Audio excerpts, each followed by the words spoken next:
All right, guys. Now, today we're going to be talking about Transamerica and their FE Express. Transamerica has a couple whole life products, but today we're just going to be talking about their FE Express solution.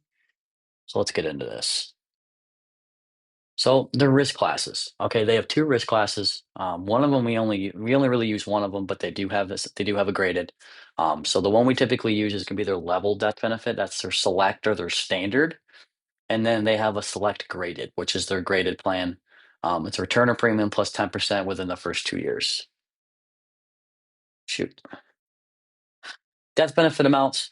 So for their their select level or their standard rating, it's going to be death benefits from 5,000 to 100,000. Okay, and then for their graded, it's going to be 5,000 to 20,000. Okay, and their riders and benefits, they have a few. Um, The first one I'm going to go over is their additional service rider, which is for through the Everest Funeral Advisors. It's free to all policies. Okay, offers 24/7, 365 support for families as far as funerals are concerned. If for some reason the policy ever lapses or is surrendered, the rider can be reinstated with a consent to share form, and that's the same form that clients fill out when they're doing the application for the HIPAA authorization. Okay. And then they also have that accelerated death benefit. Okay. And how that's determined, what they do is they take the policy death benefit that would be enforced at the end of the 12 months following the acceleration date and then discount it for 12 months and then subtract it by the premiums necessary to provide insurance to the date of the accelerated death benefit payment. Subtract any loan balance if there is one, plus an administrative charge, and then that is what is collected by the beneficiary for the accelerated death benefit. It's different for if the client just passes away. We won't have to worry about that. It'll just be the full death benefit. But if they want to accelerate that death benefit, there are some charges involved with that. Some common automatic declines. So like I said, with Transamerica, we're pretty much in or you're not. We don't really use their graded very often. So if they have Alzheimer's or dementia, auto decline. Current hospice or home health care, auto decline. Um, Terminal illness, organ transplant, HIV or AIDS, felony inside of 2 years, drug or alcohol treatment with inside of 2 years, medication dependent. Um,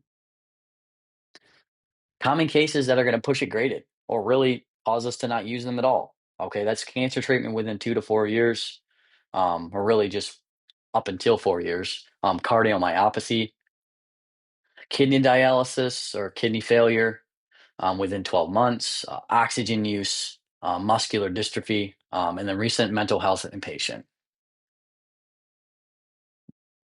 Now, Transamerica is awesome because they accept so much. Okay, if you're in, you're in. If you're not, you're not, which is really cool.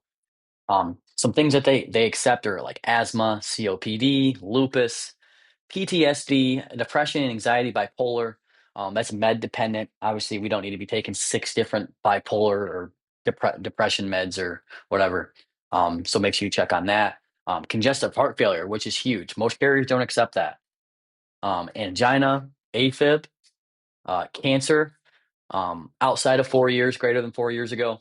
They accept autism, uh, coronary artery disease or CAD or CAD, diabetic complications like neuropathy, as well as epilepsy. Now, like I said, Transamerica accepts a lot of things. Like you can see this list. We got all sorts of stuff. Most of these things will push another carrier to either decline or to their graded. Okay. Now there is something called comorbidities. Okay. And what this is it's two or more medical or psychological conditions in a single individual happening at the exact same time.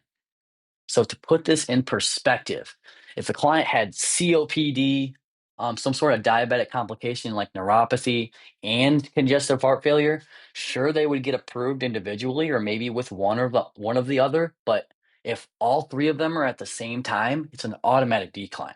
Okay, don't even look at Transamerica. Um, or even AFib and congestive heart failure. Just those two together by themselves is an automatic decline, even with the activity credit. Um, Stuff like that. Like make sure that we're looking when we're underwriting a case, make sure we're looking at how many things are happening at one time. Don't just look at your cheat sheet or look at the underwriting guide and see that they accept certain conditions. Because if multiple are happening at the exact same time, it's going to decline or even push it graded. Okay, so be knowledgeable of that. But as far as Transamerica, they're pretty cut and dry. They accept a lot of things. They're one of my favorites because of that. So yeah, keep writing Transamerica, and I'll see you in the next one.